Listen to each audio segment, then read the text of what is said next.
আসসালামু আলাইকুম রহমতুল্লাহ বরকাতুহ। আসুন ভাই আমরা কোরআনের একটি আয়াত শুনি, নিজে শুনি অপরকে শোনার ব্যবস্থা করে দিই, লাইক কমেন্ট শেয়ার করে। আউযু বিল্লাহি মিনাশ শাইতানির রাজিম।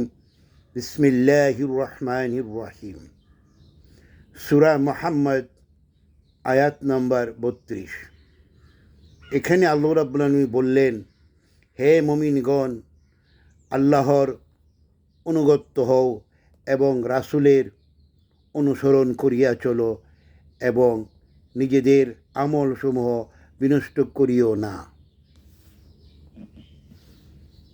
এখানে সুস্পষ্টভাবে আল্লাহ রাব্বুল আলামিন জানিয়ে দিলেন আল্লাহর অনুগত হও, অর্থাৎ আল্লাহ রাব্বুল আলামিন আমাদের যেই নির্দেশ প্রদান করেছেন, যে চলার পথ দেখিয়েছেন, সেই পথে চলার জন্য আমাদেরকে তার অনুসরী হইতে হবে।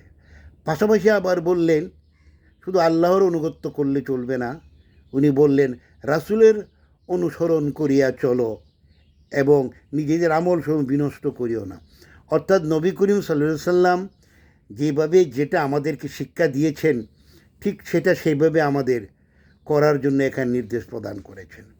মনে রাখবেন, নবী যে আবাদত নিজে করেন নেই, করার জন্য নির্দেশ দেন নাই, ওই আবাদত করলে আপনি বেদাত করলেন, আর বেদাত করলে জাহান্নাম অবধারিত। তাই আমাদের দেশে শবে বরাত নামে নিসবিন শাবান, অর্থাৎ শাবান মাসের 15 তারিখে শবে বরাতের নাম দিয়ে আমরা যে বেদাতগুলা করি, এই বেদাত পরিহার করুন।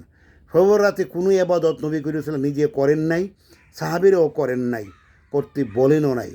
শুধু মা আয়েশা থেকে একটি সহিহ হাদিস পাওয়া যায়, ওই দিন উনি বাকি গুরুস্থানে গিয়ে দোয়া করেছিলেন সবার জন্য।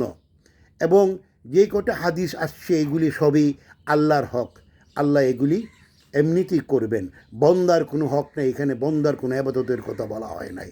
তাই আসুন আমরা সবাই বেদাত মুক্ত আবাদত করি, রাসূলকে অনুসরণ করি, জান্নাত লাভের চেষ্টা করি। ধন্যবাদ সবাইকে।